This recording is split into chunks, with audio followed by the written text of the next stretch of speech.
You'll hear a lot of motoring journalists and keyboard warriors out there fussing at how manual gearboxes are disappearing from so-called drivers' cars. But are these people fighting a losing battle?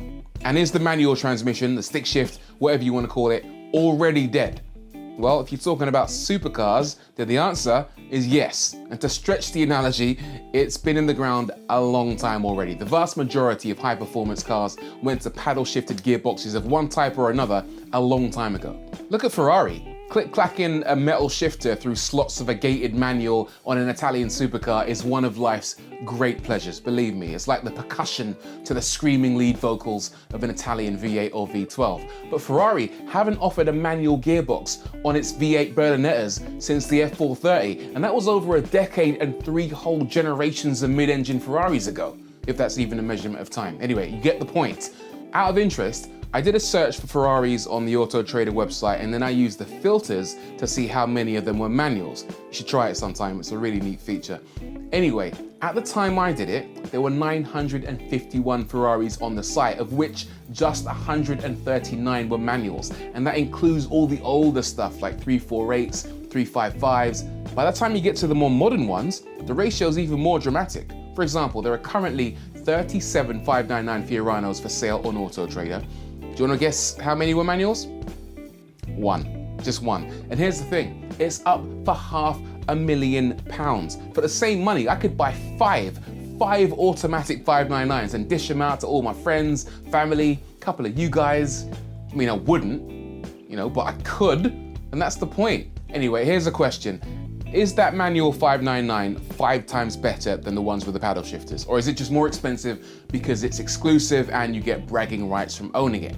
Yeah, I think we already know the answer to that one. So that's Ferrari. Let's look at something a bit more realistic, like BMW M cars. The last M3 and M4 were available with the option of a manual gearbox or a 7-speed dual clutch automatic. Now, if you listened to the kind of motoring journalists who witter on about rev matching and heel and toe downshifts, anyway, then you would have been told that you'd be a fool to buy an automatic M car and that real men drive manuals.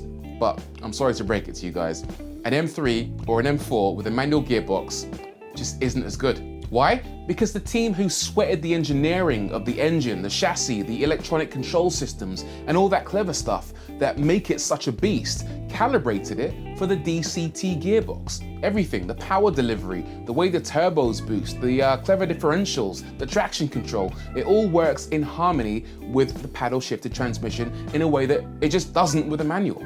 Having a stick shift on that car is a bit like saying you're not keeping it real unless you start your car with a handle sticking out the front bumper.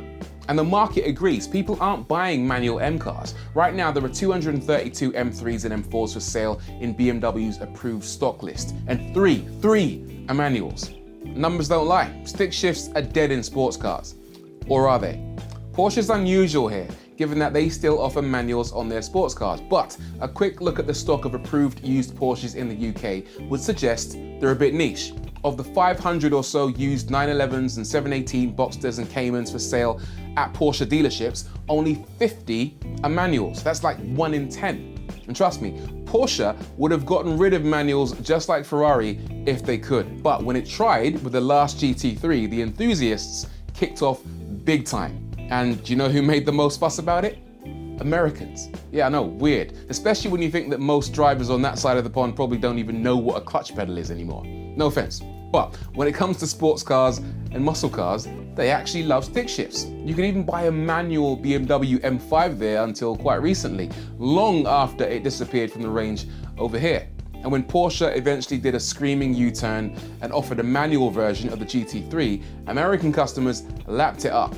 In fact, 2/3 of GT3s sold in the US are stick shifts, compared with about half over here. All right, so if you've listened to all this and you're thinking, Rory, what do I care about Porsches and Ferraris? How does this apply to, normal cars?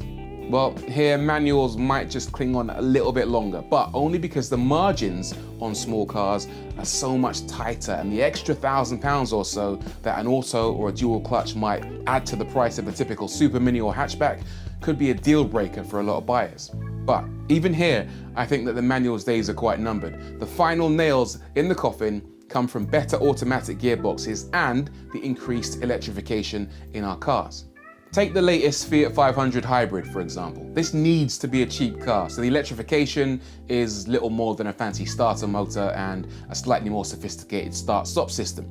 So it still has a manual gearbox to keep the price down, but frankly, as a hybrid, it just doesn't work. You know, given the fact that in order to get the fuel saving benefits, you have to actually put the thing in neutral manually yourself as you approach a set of traffic lights to make the engine cut out. Who's gonna bother doing that? What, to save 1 mile per gallon? Not gonna happen. If you're building a car with a combined petrol and electric powertrain, you only really get the efficiency benefits if the car can switch between them seamlessly. And you can only do that if there's some kind of automatic gearbox. I'm sorry, Fiat, that's just how it is.